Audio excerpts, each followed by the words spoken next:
I avui presentem i celebrem el programa el 10è aniversari de la Fundació Tutelar de les Terres de l'Ebre, una entitat que compleix aquesta efemèride treballant per l'orientació i assessorament familiar i també per la tutela. En aquest cas, avui ens acompanya per parlar dels diferents serveis i també l'evolució de la Fundació la seva directora Yolanda Cardona.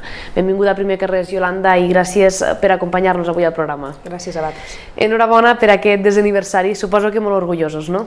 Orgullosos i contents, tot i la feina que dona, però amb moltes ganes també de donar a entendre a la gent i intentar fer el millor possible i continuar endavant. Per celebrar aquest 10è aniversari heu preparat un acte d'allò més especial. Sí, la veritat han fet diferents actes, no solament d'este dia que parlem, sinó que hem anat per diferents puestos dels territoris, però este seria el central perquè estem ubicats aquí.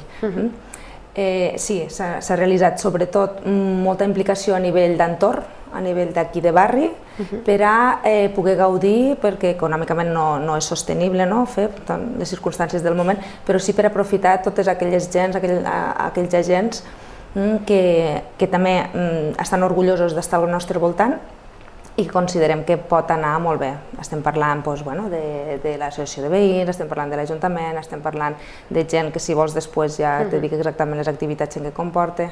Quin dia tindrà lloc i quines seran aquestes activitats que es realitzaran? El proper dimecres 29 d'abril, ho tenim aquí a la vora ja. Ja està aquí, tot preparat suposo, no? En què consistirà aquest acte? Aquest acte primer inicialment farem una acció simbòlica de qui som altra vegada, sí que se mos coneix molt, al costat de la policia local, al Saló d'Actes. Posteriorment també tindrà lloc en representació del Cor Flúmine, que són col·laboradors, un acte també que cantaran els noiets, també en l'església d'aquí de Remolins, que és el que estàvem parlant d'implicar tota la gent d'aquí.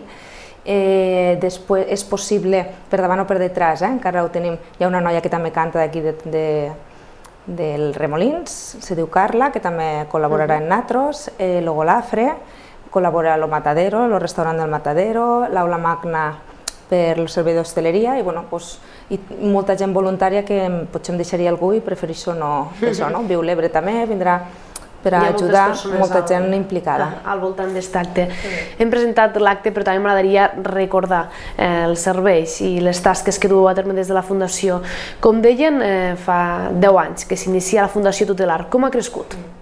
Ha crescut moltíssim, sobretot en l'àmbit de la gent gran. Les necessitats cada vegada són més reals o potser estaven més amagades i van sortint, i la veritat, i més complicades, perquè abans eren més gent que estava en serveis ja, de residències o centres de discapacitat, en canvi ara ja hi ha molts de domicilis que són molt més complicats de controlar. La Fundació podem dir que té dos serveis bàsics, per una banda l'orientació familiar i sociojurídica i per l'altra banda el servei de tutela. Parlem del primer, d'aquesta orientació familiar.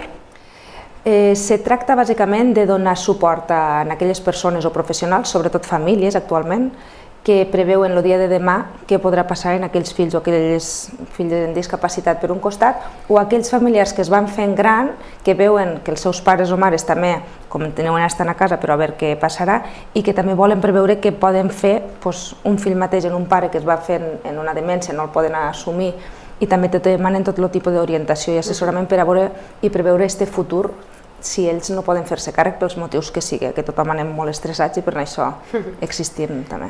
Quins tipus de consulta rebeu des de la Fundació? Bàsicament previsió de futur, o sigui, quan jo no estigui, quan jo falte, què passarà en mon fill en el cas dels discapacitats. Jo com a pare estic, no tinc cap dificultat, li faré falta el que convingui més, però quan jo no estic no vull deixar una càrrega, per exemple, a un fill, o un germà o qui sigui, a l'altre. Llavors, aquesta és la consulta bàsica, deixar i explicar-los quines alternatives i quines característiques poden fer, on poden anar per a deixar prescrites totes aquelles voluntats d'ells com a pares perquè el dia de demà el seu fill estigui el millor cobert possible i tal com voldrien els pares. En qüestió de gent gran, seria al revés, fills que venen i pensen mon pare ja està en aquesta situació, jo no me'n puc fer càrrec, jo treballo, jo tinc la meva vida, jo tinc els meus fills, mon pare té una demència, lo tinc en aquesta residència o en aquest domicili, jo no arribo a més, per tant les consultes per ells són jo tinc la meva vida, jo també m'he de cuidar, necessito ajudar, què puc fer? En aquest cas, llavors se'ls orienta perquè puguen tindre ells la tutela, bàsicament, I a nivell professional serien els professionals que no tenen entorns d'estos fills, és a dir, no tinc a ningú a qui recórrer, tinc una persona en aquestes característiques, en aquestes demències, no puc fer res jo per ells, necessito algú que es pugui fer càrrec per a vetllar per ell a nivell professional, llavors és quan ens criden a nosaltres també. Un dels serveis que s'ofereixen també en aquest punt és explicar una mica del que significa la incapacitat. Com s'explica això a una família que té o bé pares o bé fills amb aquestes problemàtiques? Se'ls explica que realment és un procediment que han de passar per a intentar arreglar el millor possible el futur del seu fill, perquè quan no estaran ells com a pares, algú haurà de decidir per ells. Mentre estan els pares decideixen ells, firmen ells les autoritzacions pertinents, continuen fent el mateix que fem quan era una persona menor. Per tant, si no està incapacitat el dia de demà i ells pobres, com a mínim hauran pogut decidir per al seu fill el que fer. Per tant, han de passar aquest procediment. Aquest procediment és complicat per al propi familiar perquè sembla com si els mermessin les capacitats a les persones.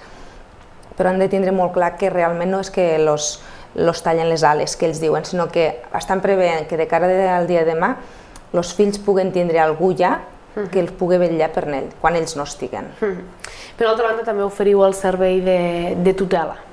Este seria el volum més gran, que és el que fem nosaltres a l'entitat. El servei de tutela és com si fóssim nosaltres mateixos, l'entitat en si, el pare o mare de família d'aquelles persones que judicialment prèviament s'han incapacitat.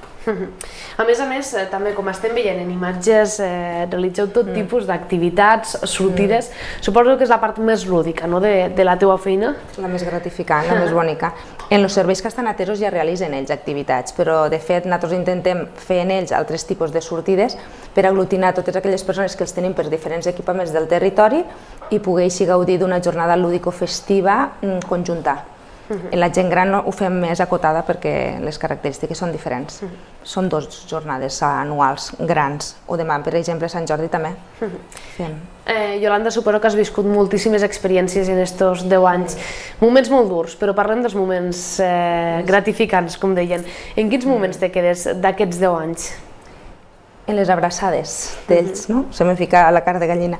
Sí, la realitat és quan tu has tingut moltes dificultats en casos determinats, que veigues que aquella persona ha sobreviscut o dius, ostres, no m'ho pensava, no te trobes a gent i dius, com ha canviat aquesta persona, me quedo en això. Quan vas en ells i t'estimen o en aquests moments, perquè de durs no cal parlar, però n'hi ha moltíssims. Es lluita molt des de la societat per integrar tot tipus de persones. En aquest 10è aniversari, en aquests 10 anys que portes treballant, com ha estat l'evolució d'aquesta integració, d'aquesta adaptació de tot tipus de persones dintre la societat, tant al món laboral, al món social, al món d'entitats? A veure, podríem dir que se reflexa la situació del moment. Igual com en la majoria tenim moltes dificultats per accedir, per exemple, als centres especials, hi ha moltes dificultats, perquè tampoc no hi ha àmbit laboral i hi ha gent que li costa, hi ha gent que tenim nosaltres en capacitats, però que estan en un... no són tampoc grans persones amb discapacitat que se'n tindrien que fer, parlem de domicilis, al món ordinari i no tenen accessibilitat, igual com la majoria de gent. I què vols que et digui? La veritat és que econòmicament ha mermat molt, perquè les situacions han augmentat molt, les situacions de dependència per a ells, els suports que necessiten, la vulnerabilitat que tenen, en canvi els ingressos per part perquè nosaltres poguéssim oferir-los aquest espai més lúdic i festiu, realment no ha sigut així. Per tant, hi ha una diferència molt gran de lo que podíem a vegades fer abans i el que podem fer ara, per tot el tema de copagaments, de concerts en serveis i per la situació crispant del moment. Hi ha molt que lluitar encara, però la Fundació té molts anys per davant encara per continuar treballant. Per últim, recordar data i lloc i invitar a tothom a assistir a aquest aniversari, a aquest acte. De fet, el fet de vindre aquí, agraint la invitació vostra i tot era per això, per a fer extensiva aquesta celebració i aquesta invitació a tothom, que per cert m'ha deixat a la residència Sant Miquel abans, que també ens ajuda en la cocció del xocolata que farem, no sé què cosa, i si em deixo algú me disculpeu. I que estarem encantats que vinguin a compartir amb nosaltres una tarda el més agradable possible. A quina hora hem d'estar? A partir de les 6 de la tarda. Perfecte. Ens quedem ara amb el vídeo que també servirà de cloenda en aquest acte, un vídeo que també es demostren totes aquestes abraçades i aquests moments tan bons. Iolanda, ens acomiadem aquí. Gràcies i per molts anys més. Gràcies. A tu. Nosaltres ens acomiadem aquí. Veiem el vídeo final de la Fundació Tutelar de les Terres de l'Ebre en motiu del seu aniversari del 10è aniversari d'aquesta fundació.